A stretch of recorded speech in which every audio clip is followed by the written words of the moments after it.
Honourable Member for Scarborough Centre. Thank you, Mr. Speaker. And I will be sharing my time with the Honourable Member from Winnipeg North. Mr. Speaker, I rise today to speak at second reading to Bill C-56, an act to amend the Excise Tax Act and the Competition Act, also known as the Affordable Housing and Groceries Act.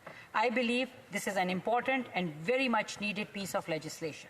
Before I get into the specific measures contained in this bill, I would like to speak to the global economic situation that makes some of the measures contained in this bill necessary.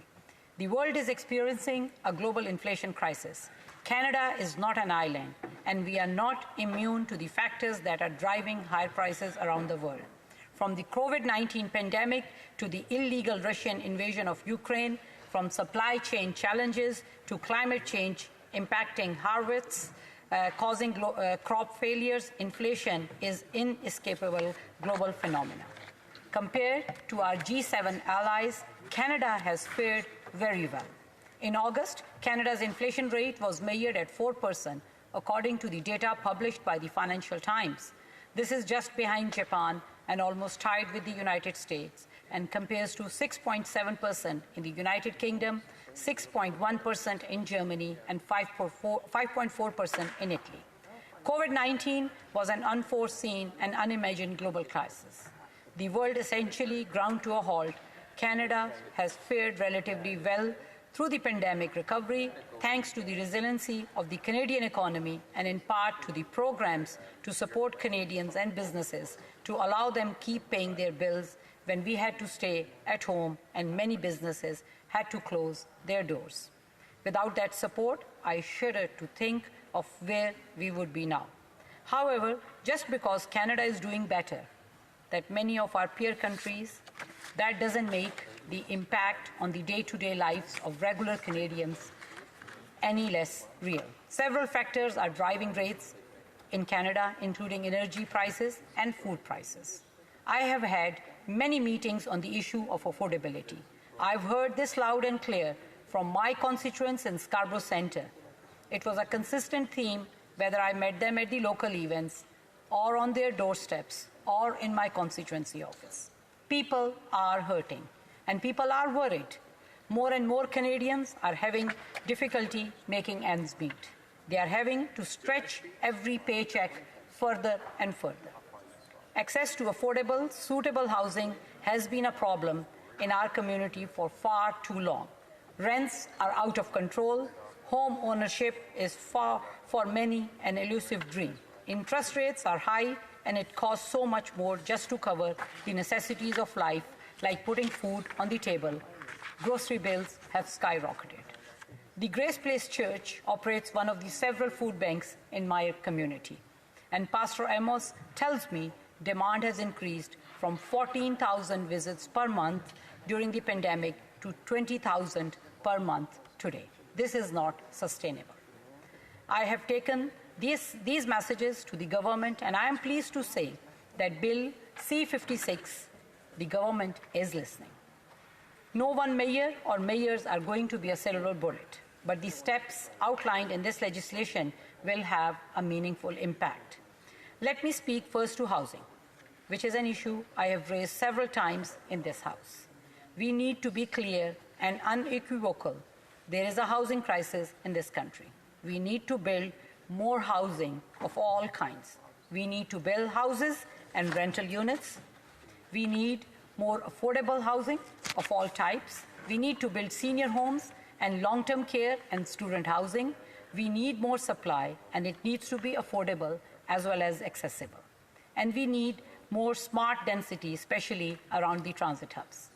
There are many reasons for the housing crisis, and one thing must be clear: we cannot solve it alone.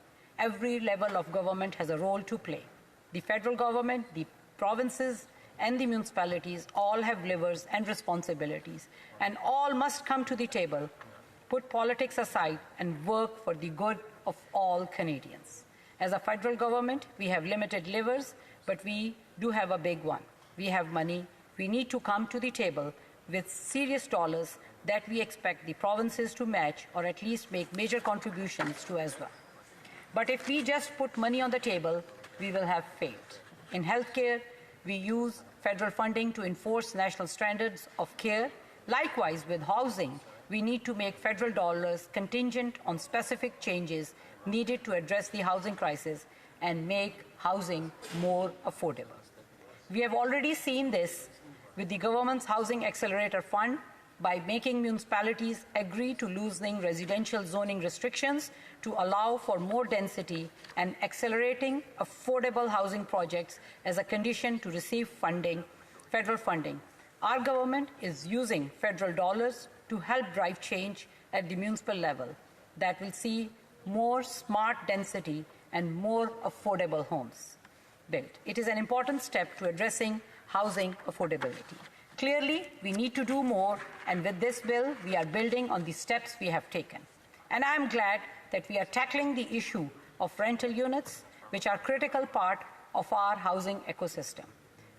They are the choice for students away to study and for young people just starting their careers, for newcomers making their start in our country, for seniors looking to downsize but still want to be independent. The cost of rent is too high for too many now. That's why we are acting with specific measures on Bill C-56. To build more rental housing faster, we will remove the GST on new rental housing, such as apartment buildings, student housing, and senior residences. This will accelerate much-needed rental housing builds across Canada. And we are calling on provinces to also waive the provincial sales tax on new apartments. I am so glad to see that the province of Ontario immediately agreed to follow our lead, and I hope all other provinces follow suit. This will help rental housing get built faster and encourage new builds to break ground. New supply will help to increase competition and moderate prices. Already, housing experts say this change will take many rental building projects out of the planning stage and into construction by making building rental units more attractive than before than simply building more condominiums. Tim Richer, CEO of the Canadian Alliance to End Homelessness, said, and I quote, "It is the federal government being very serious about taking some meaningful and muscular steps to address the housing crisis," unquote. This is one important measure, but it is not going to solve every issue in the housing market, and it's not meant to. We can't just do one thing. We need to do all the things. We all need to come to the table, and we all need to act now. Let me turn my attention now to the more basic issue of affordability.